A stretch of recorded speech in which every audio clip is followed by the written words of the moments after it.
Welcome to the Fear and Greed Business Interview. I'm Sean Aylmer. Small businesses in Australia are pretty resilient. They've had no choice, really. The last few years have thrown pretty much everything at them. Today, I want to get an idea of the pressure SMEs in this country are facing, but also what lies ahead and where the opportunities are. Joseph Lyons is Xero's Managing Director, Asia Pacific, and Louise Southall is Xero's economist. They've both been appearing at XeroCon in Sydney this week, which is a great supporter of this podcast. Joe, Louise, welcome to Fear and Greed. Good morning. Great to be here. Louise, let's start with you. You have access to the Xero Small Business Index, which tracks changes in the performance of small businesses from month to month. What's the current state of play? Yeah, I used the word resilience in your introduction there, and I think that's a really good summary of how small businesses in Australia are going. I mean, they're facing a lot of headwinds at the moment. High inflation and, as a result, higher interest rates. They're also still finding it difficult to find staff, and growth is coming off, unsurprisingly, as households deal with those cost of living pressures. So they're dealing with a lot, but actually our Xero Small Business Insights data shows that overall, small businesses are performing just a little bit above the long-term average we have for that index. So in particular, sales growth is holding around the long-term average. And we're seeing certainly in those industries that don't depend on household spending, like construction, for example, are holding up pretty well. So, which is great to see. Is that a bit of a surprise? Because we've been sort of predicting a recession now for about 12 months, certainly in the US and Europe and probably in Australia, and we just don't seem to be getting there. Small businesses, a great barometer of how the economy's going. It just doesn't seem quite as tough as we thought it might be.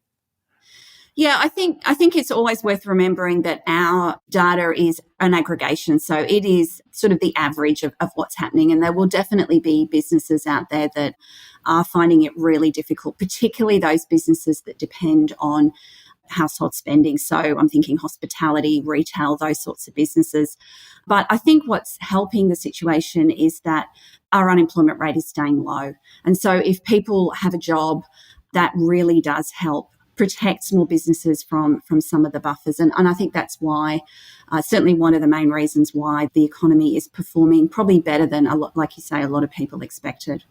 Is there any specific factor or a couple of factors, be it supply chain, rising interest rates, inflation, tight labour market, those sorts of things, that are particularly tough for small businesses or affecting them disproportionately at the moment? Yeah, all those factors are impacting them. One of the things that I think people sometimes don't appreciate about the sort of that combination of low growth and high inflation, it really does make it difficult for small businesses because they're in a situation where their own costs are going up. So they need to cover those costs in order to stay profitable. But at the same time, if you're in a low growth environment and you've got some nervous customers out there, then it's very difficult to raise your prices by too much because, you risk damaging your customer base. So I think sometimes we do obviously have a lot of focus on how inflation is impacting households, but it's really important that people also remember how it impacts small businesses, and it can be really tricky for them. Joe, from your perspective, how do these sorts of pressures that Louise is talking about play out in small businesses? Is it still mostly about cash flow?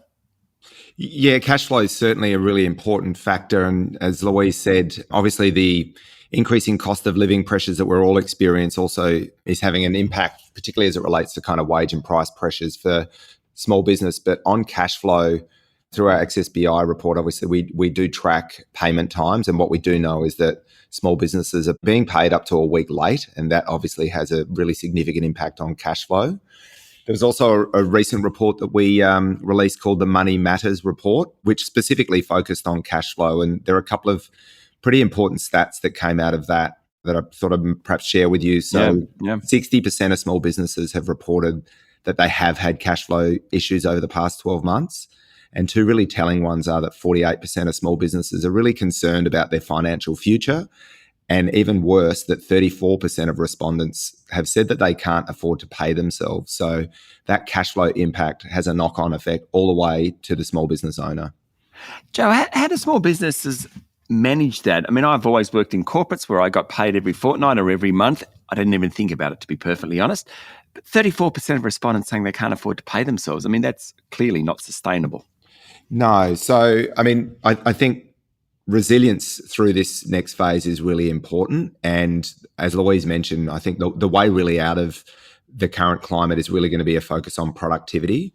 And for small businesses, obviously that means looking at all of their processes and how technology can really play a role in that to streamline their business, but also to give themselves more capacity and time back so that they can focus on their customers as well. So there's a couple of examples that we've got within our own product and our platform, and certainly the ability to be able to attach different payment options to their invoice so that they can actually get paid faster. We do know that when there's a payment solution attached to invoice, our small business customers do get paid twice as fast, which really bridges the gap on the late payment time that I mentioned a bit earlier. Louise, I'll come to you in a moment about productivity, but just in a very pragmatic sense, Joe, is productivity mostly about technology? I mean, technology is a part of the process, and certainly, obviously, the tools that we have with Xero help enable that. But equally, I think how small business owners lead their team and their workforce as well, and ensuring that their team are aligned and focus on what their goals of the business are. Stay with me. We'll be back in a minute.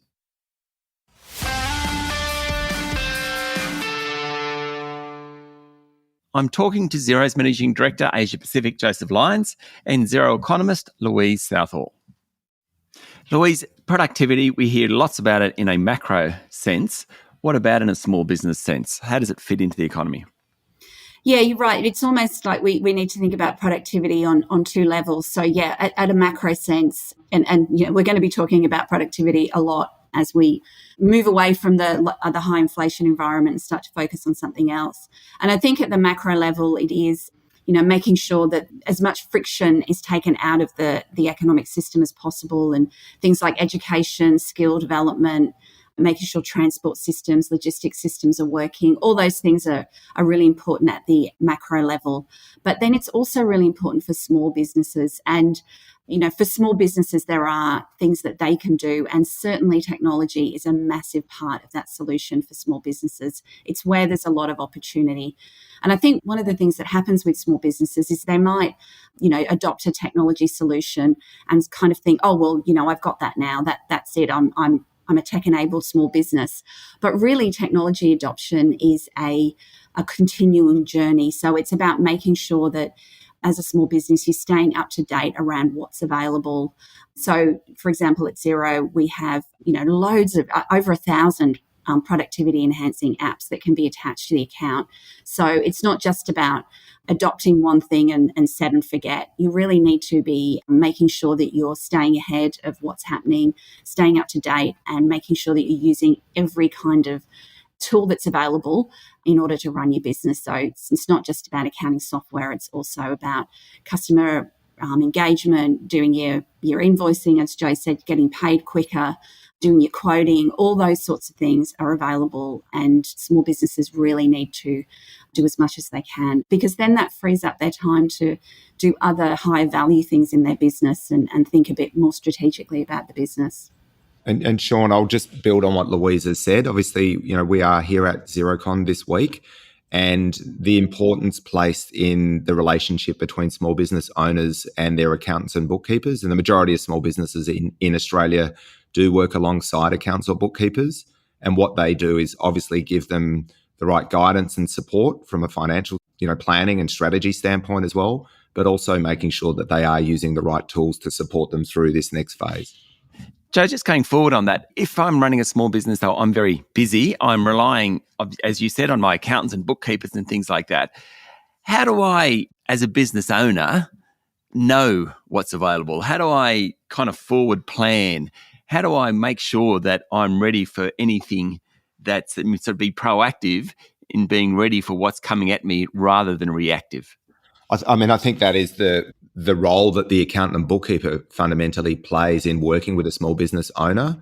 I mean, they are across, tax policy and legislation, but equally, they are well and truly across the tools and technology that are coming out that can benefit a small business, not just through the Xero platform, but also through, to Louise's point, the ecosystem of applications that we have that do plug into Xero as well. So the role of the relationship with a small business owner and accountant and bookkeeper is incredibly important. Joe, just before we go, tell me about the Xero Beautiful Business Fund, which you launched this week at XeroCon. Yeah, we're really excited about this initiative, and it really aligns closely to our purpose, which is to make life better for small businesses and advisors and communities around the world. So what we've announced is that we have a $750,000 fund where we're supporting small businesses around the world across 7 different regions that we operate in. So there are going to be 28 different awards across the 4 different categories. So the categories that we do have, first one being innovating for sustainability, the second one being trailblazing with technology, the third being strengthening community connection, and the final one being upskilling for the future. So each of the winners will receive a $20,000 fund and award for winning their category as well. And then on top of that, we're going to have 4 global winners that will have the opportunity to go into the pool to win an additional $50,000. So we're super excited to be able to support our small business customers with this beautiful business fund. And we think it's going to give us an opportunity to showcase some of the incredible work that happens across our community. So Joe, just give us those 4 categories again, because obviously that reflects what matters to Xero. So yeah, the 4 categories: innovating for sustainability, trailblazing with technology, strengthening community connection, and the final one being upskilling for the future. Fantastic. Joe, thank you for talking to Fear and Greed. Thank you. Thanks for your time this morning. It's been great having a conversation with you. And Louise, thank you for talking to us here at Fear and Greed. Thank you. Thanks so much. That was Joseph Lyons, Xero's Managing Director, Asia Pacific, and Louise Southall, economist at Xero, which is a great supporter of this podcast. This is the Fear and Greed Daily Interview. Join us every morning for the full episode of Fear and Greed, Australia's most popular business podcast. I'm Sean Aylmer. Have a great day.